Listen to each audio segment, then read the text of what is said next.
See, I'm sharing a screen. Can you see the screen?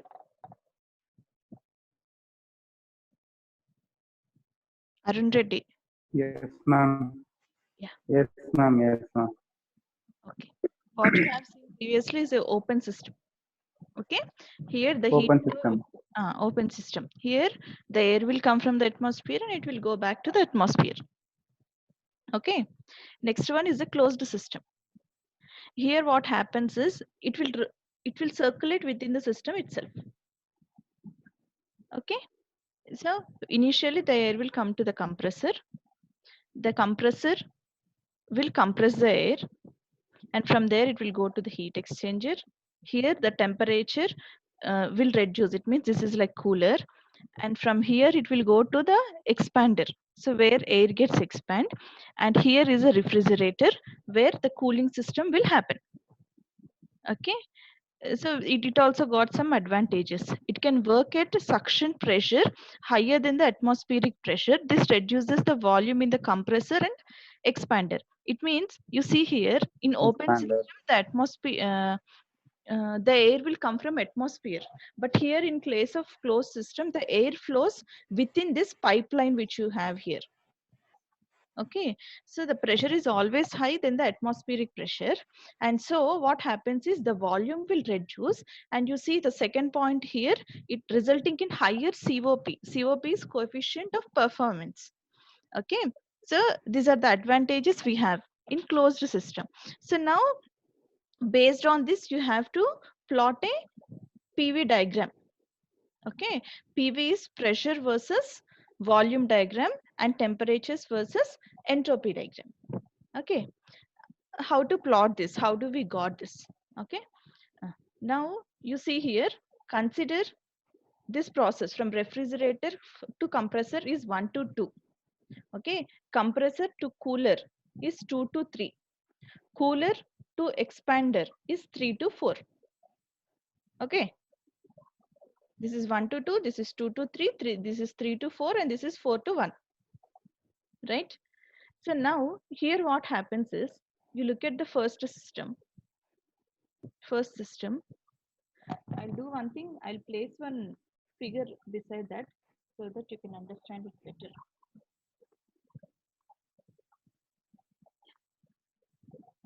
Can you see the figure? Yeah. Yes, ma'am. Here you see from 1 to 2. In compressor, the compression will take place. As compression takes place, pressure will increase, volume will decrease, right? See, we are decreasing the volume and increasing the pressure. So this is 1 to 2.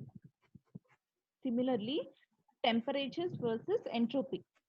Here the entropy will remain constant. Entropy and the randomness in the system. So this is endothermic compression.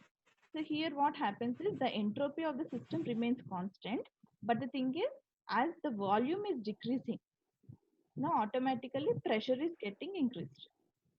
So here from 1 to 2, volume is decreasing, pressure is increasing, entropy is remaining constant, and temperature is increasing. Okay, this is from 1 to 2. Now from 2 to 3, see there is a cooler here. So here, here you see the pressure is remaining constant. Okay, and the volume is reducing. Now we know some relation PV equals to nRT. Huh? See, pressure is remaining constant and volume is decreasing. So what is the thing that will vary here? Temperature. అంతే కదా? So here the temperature is reducing. As it is a cooler, the temperature is reducing and the entropy is also reducing. Entropy is randomness. Means how free we are allowing the atoms to move. So here the entropy is decreasing and temperature is also decreasing. So this is from 2 to 3. Okay, from 3 to 4, from 3 to 4, this is expanded.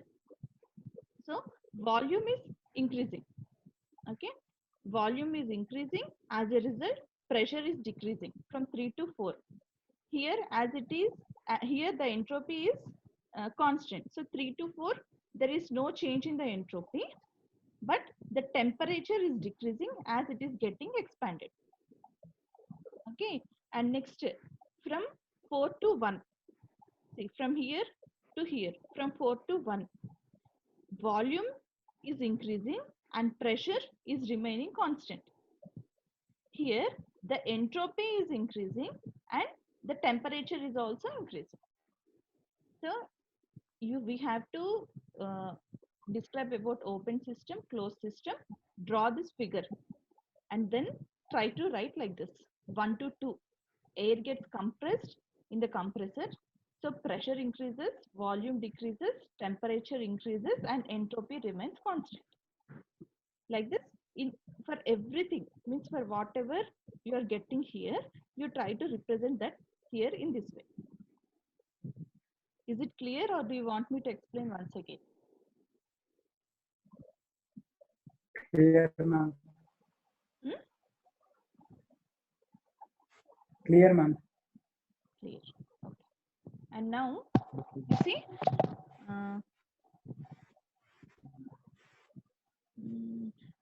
this notes for open system, closed system, and its advantages is available in the above link. This one.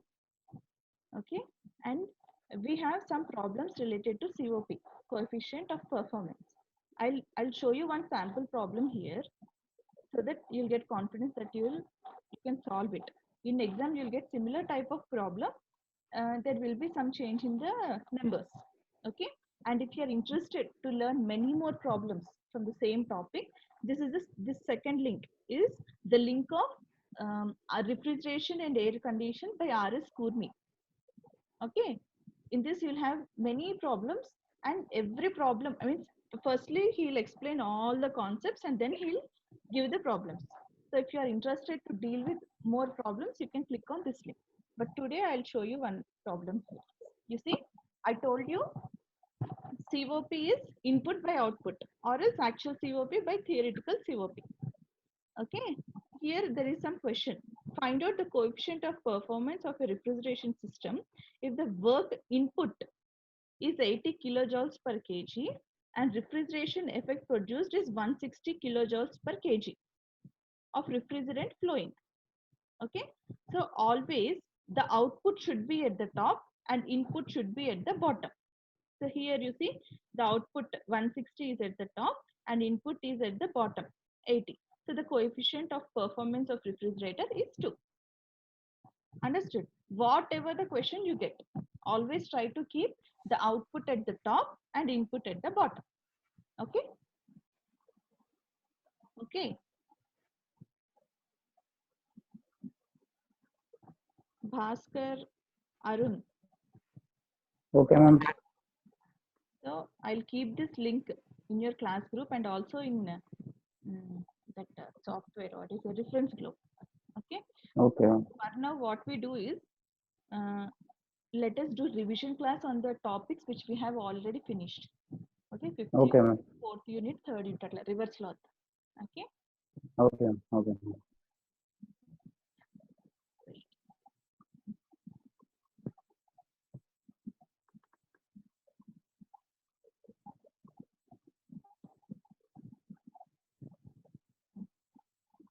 Can somebody tell me what for we use turning, milling, drilling, and grinding machines? Let us start with the turning first. What for we use turning?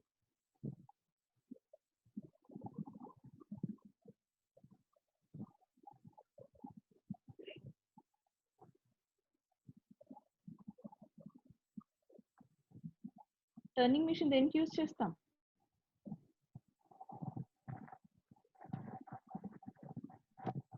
Yes. Bhaskar, unmute your mic.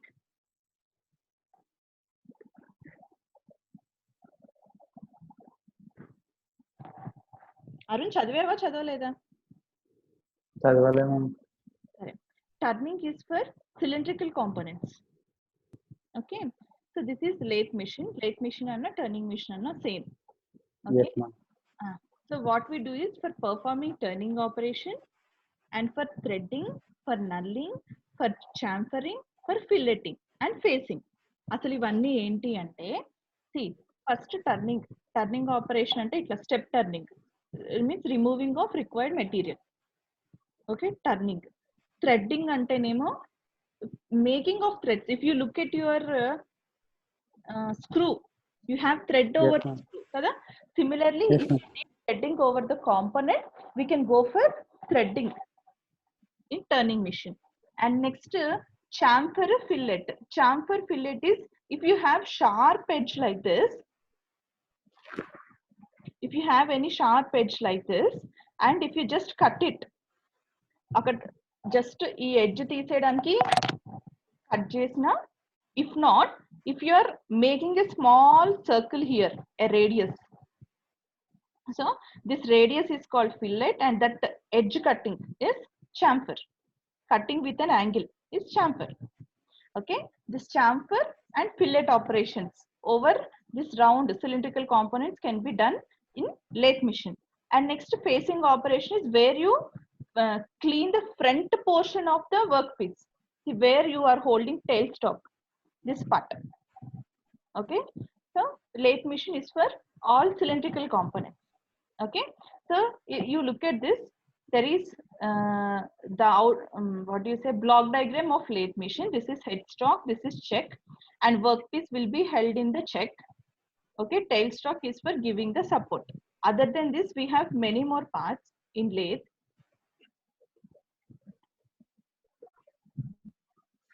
Yeah, these are the parts which you have in lathe.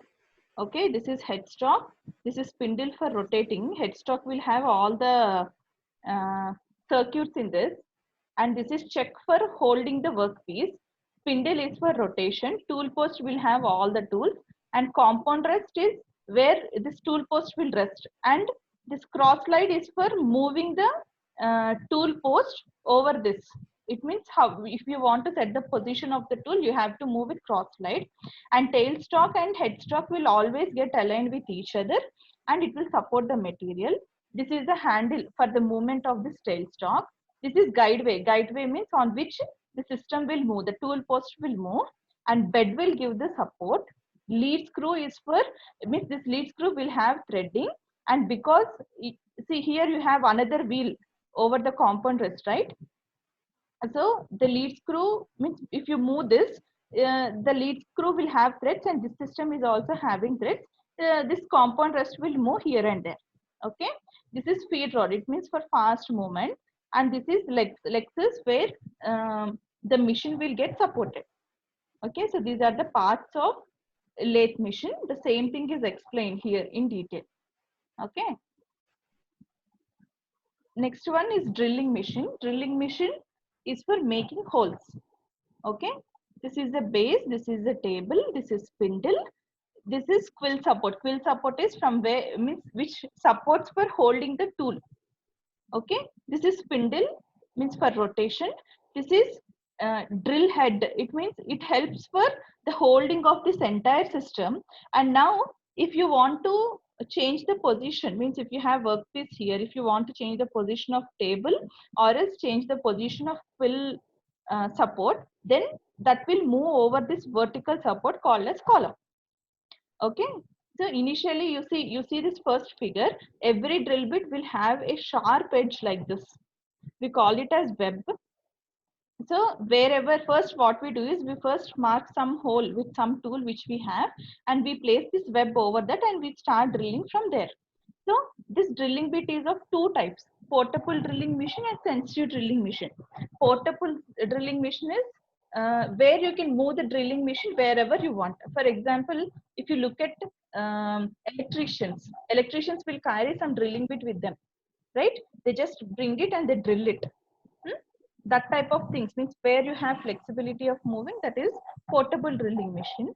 Sensitive drilling machine is where we have to place that at one place and we have to use for drilling. Okay. Next one is milling. Milling is for all flat surfaces. As I told you, turning is for cylindrical surfaces. Milling is for flat surfaces. Okay. Here also you can control the position of tool, and at the same time you can adjust the position of workpiece. But the thing is, when you are going for any machining operation, it can be turning, drilling, or milling. Once the material is fixed, you should not remove it from the machine till you finish the operation.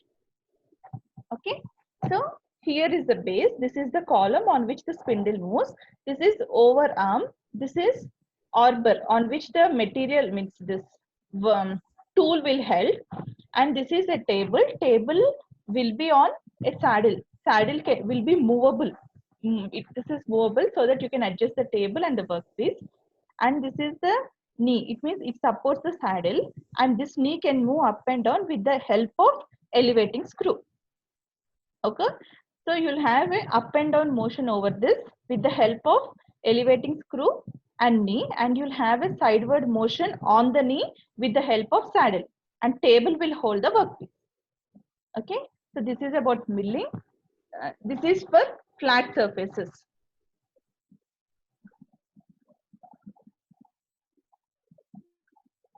Similarly is this is milling only again. Next one is grinding machine. See, we have different types of grinding machines here: stand grinder, portable grinder, swing frame grinder. And you see here, portable stand grinder is, there will be some stand like this, and grinding machine will be fixed to that. If you want to perform grinding operation, we have to take the tool to this and we have to grind it. Portable grinding machine is you can hold it and turn it where however you want. You can take to the position you want and use the workpiece you want, and you can perform grinding operation there. The spring frame grinding is little heavier and larger. Wherever you want to perform grinding operation on larger areas, there we use the spring frame grinding machine. So this is a grinding wheel. We have different types of grinding wheels. See, these are different types of grinding wheels. This is disc type, this is straight, this is cup. These two are cups, and this is disc. So depending on the shape of material you are grinding, you can choose the type of grinding machine. And here on this grinding machine, we have some grains. If grain size is large, it will remove so much of material, large amount of material. And if grain size is less, then it will remove less amount of material. Okay. So depending upon the type of material you are using, you can choose the grain size and shape of the grinding wheel. So here is the figure. See, the first one and third one are the grinding wheels. So depending upon the requirement, they have changed the position of this grinding wheel. Okay. Hello. Yes, ma'am. Okay.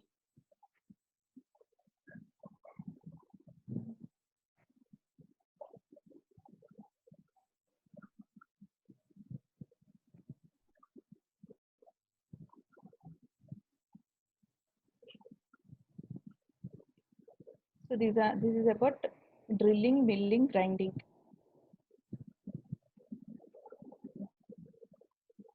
turning.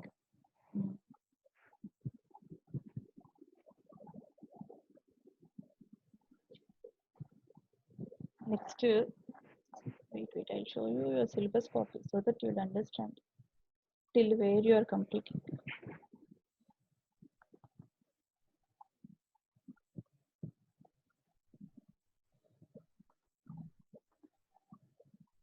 See, can you look at your syllabus copy here?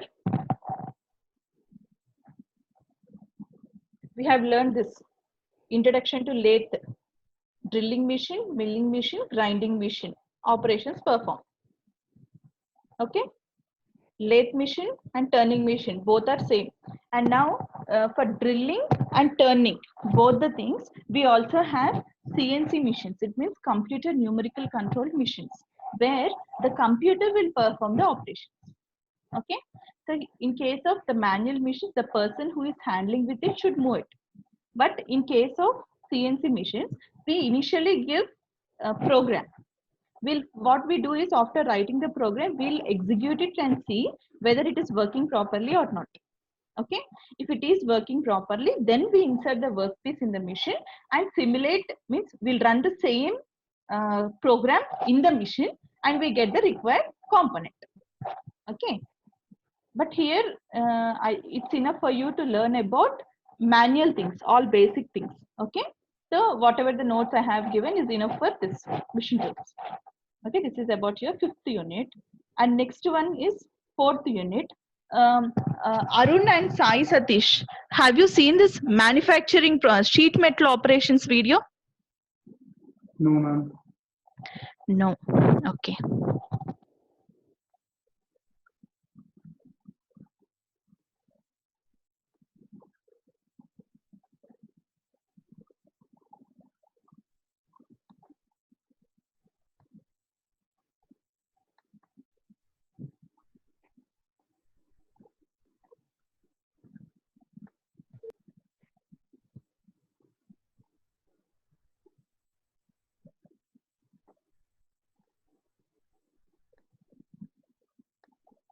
See, can you see any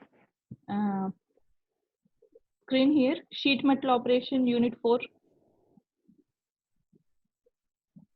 Yes, ma'am. Yeah, I'll play this video. You please look at this. Good morning, one and all. Today we'll discuss about sheet metal operations. This covers the first part of your unit 4 of basics of mechanical engineering for civil engineers.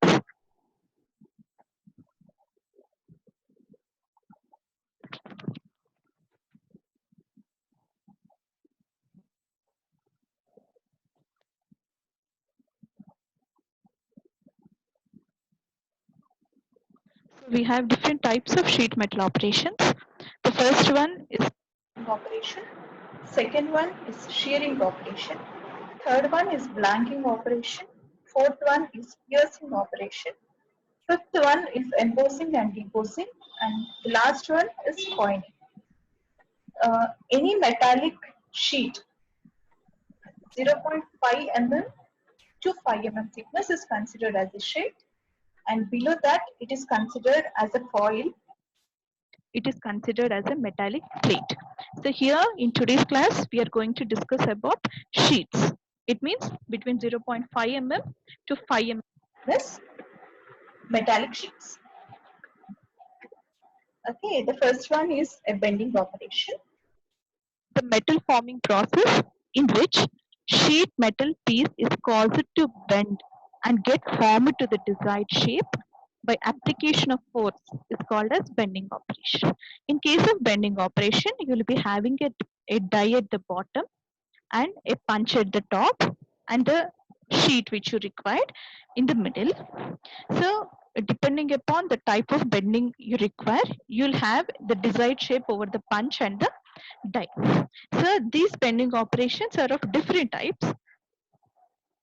First one is channel bending. Next one is U bending, then V bending, offset bending, and edge bending. Whatever the bending operation it is, the die will be always constant and the punch will be moving. And whatever the shape we require, based on the desired shape, we choose the die and the punch. If you look at the figures, the first figure shows the channel bending operation, and the second figure shows U bending operation. Third figure shows V bending operation. Fourth figure shows offset bending operation, and fifth figure shows edge bending operation. So these are different types of bending operations we have. And next one is a shearing operation.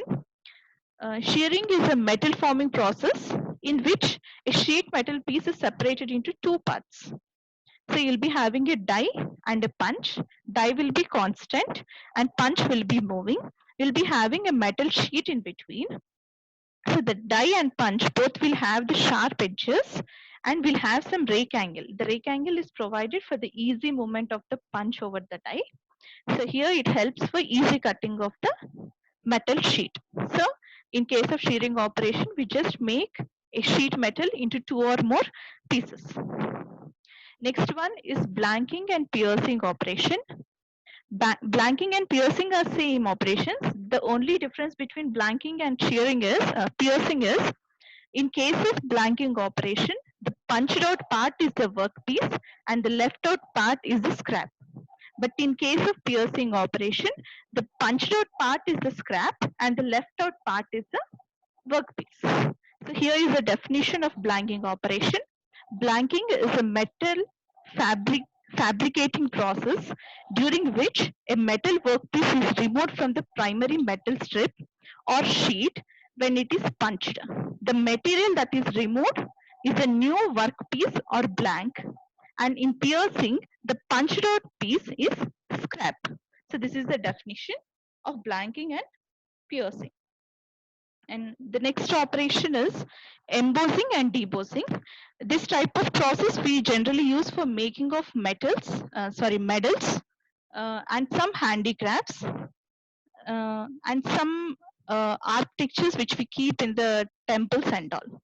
So embossing and debossing are the processes of creating either raised or recrest relief images and designs in paper and other material. An embossed pattern is raised against the background while the debossed pattern is shrunken into the surface of the material. Uh, Here what happens is, if you need an embossed figure, the similar replica will be seen at the backside of the material. It can be a plastic or a metal or a paper, whatever may be, a replica of similar thing will be shown on the other side of the material. But in case of coining, we'll have two different designs at two different size. For example, whatever the 1 rupee, 2 rupee, 5 rupees coins which we are using regularly is example of the component which we get in coining operation. But in case of embossing and debossing operation, you'll have a similar design on both the sides of the material. But in case of coining operation, you'll have two different designs on two sides. And speaking about coining operation, coining is a forming process by which very fine and intricate details can be created on the surface of the workpiece. So this is about coining operation. This is a small topic of your fourth unit, which covers the first part of your fourth unit. And soon we'll make a video on second part of your fourth unit. So that is about sheet metal operations. Now I'll show you a syllabus copy again.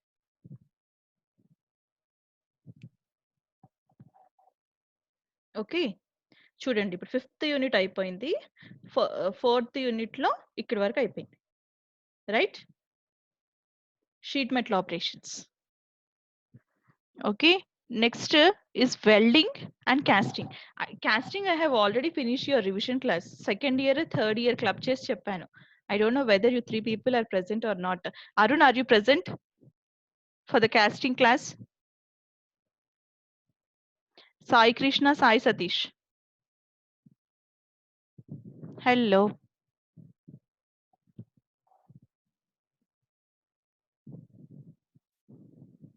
Present. Okay. What rest two are doing? Okay. So we'll discuss about welding. Okay. Welding is a permanent joining process. Yeah, welding is a permanent joining process. So here what we do is, either we use a filler material, means we'll do two types, either by using the filler materials or by Either we use a filler material or we don't use filler material. It means using an electrode and without using an electrode. Here what happens is, if you use an material, a filler material, if you have two plates like this, and you in middle you will melt and pour the material in order to join these two plates. Okay, but if you don't want to use the filler material, in that case we heat the joining surfaces of both the metals and we apply pressure so that these two plates will get joined. Okay, so this is either by using an electrode and without using an electrode. So we have different positions of welding. Okay, lap joint is first one. Lap joint is where when one plate will overlap with other. Okay, this is lap joint. Okay, butt joint is where one metal will join the other metal sideward. This is lap joint. Next one is edge joint, where if you have one material and another material will join it to the edges. This is edge joint. Okay, T joint is joining like this in the middle. So like this we have different types of joints in welding. Similarly, we have different positions also. I'll share you the screen of positions of welding. Okay.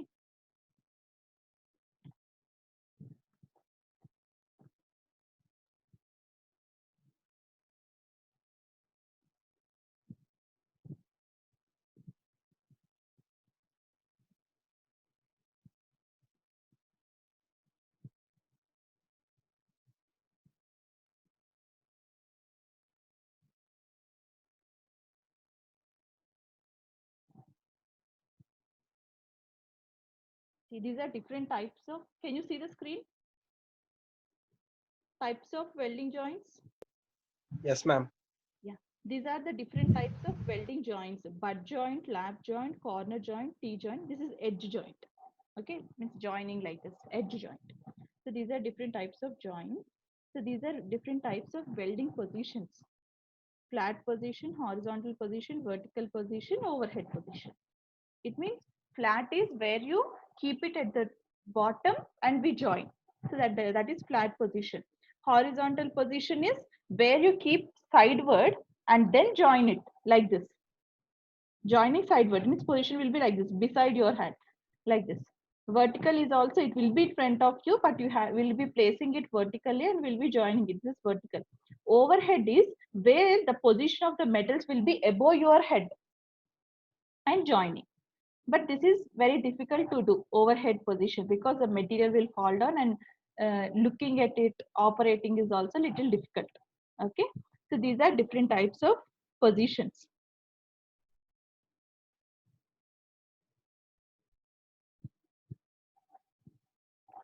So the first one is arc welding. In case of arc welding, we'll be having an electrode, and this electrode is a coated electrode, and that coating is called as flux. Flux is a protective material which forms a layer over the welding surface.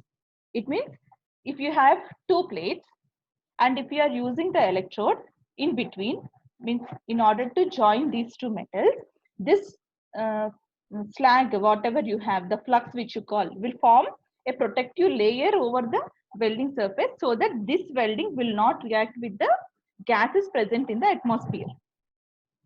Okay, so now what we do is, after finishing the welding process, we take a hammer and we hammer it properly and we remove that slag. But temporarily we'll have that while we are doing welding so that it will protect our welding from the gases in atmosphere. So here you look at this.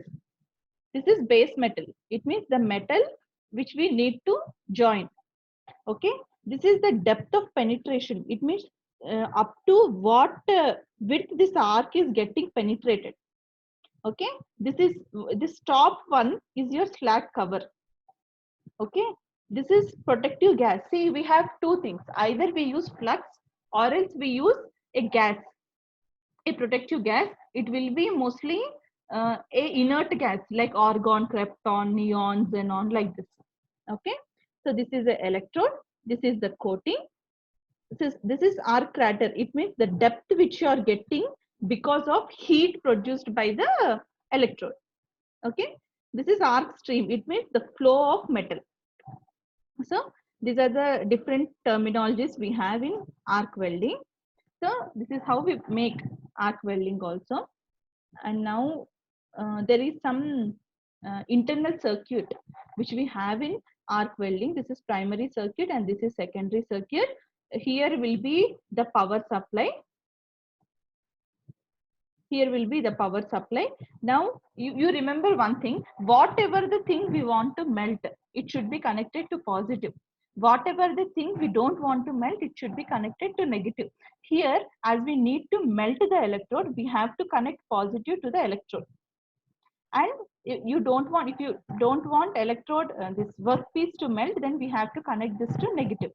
But wherever you have a non-consumable electrode, in that case, we connect negative to the electrode and positive to the workpiece. Okay, but here in case of arc welding, we connect positive to electrode as we need to melt the electrode. Okay. So the details, the specifications of the machine is given here.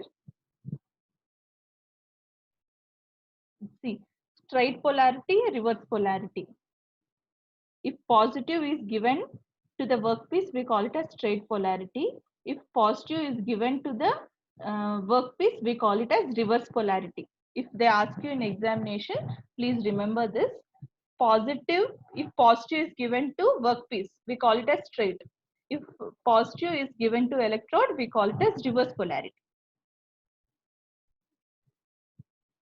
The stick welding and MIG welding, tungsten inert gas welding and metal inert gas welding. Okay, in tungsten inert gas welding, we have a non-consumable electrode, that is tungsten. In case of metal inert gas welding, we'll have a we use metal, but at the same time, we also use the inert gas as a protective layer. But as we are running out with time, we cannot discuss the stick welding, MIG welding today. We'll discuss this welding topic again tomorrow. Okay, that's it. Now, if you have any questions or if you want me to repeat anything which we have discussed today, you can ask. Arun, Sai Krishna, Sai Satish. Nothing, ma'am. Inka 4 minutes. Nothing. Stick welding if we discuss cheyalem, రేపు discuss చేద్దాం. Let us look at your syllabus copy again.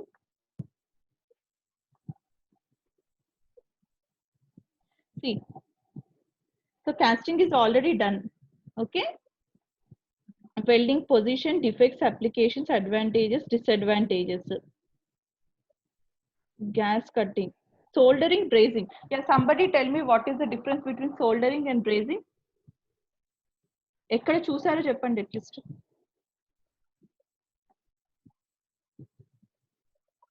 Fast.